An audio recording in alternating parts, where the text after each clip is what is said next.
Hello everyone, আজ হলো Friday. Ready হয়ে গেছি স্কুল যাওয়ার জন্য। সকাল সকাল এক গ্লাস গরম জল খেয়ে চললাম স্কুলের দিকে।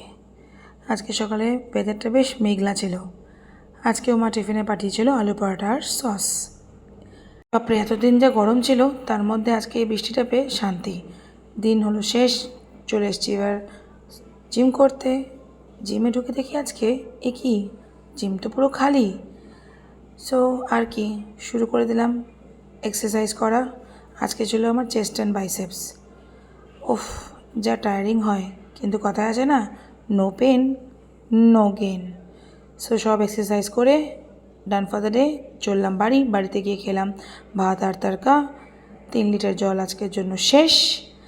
একটু খেতে পাচ্ছিলো বলে সিমই খেয়ে নিলাম। দেখো দেখো আমার 3 মূর্তির কী অবস্থা। উফ, ঝগড়া করে আর এরা পারে না। রাত্রে খেলাম আলু পরোটা, 3টা হলো শেষ। টাটা।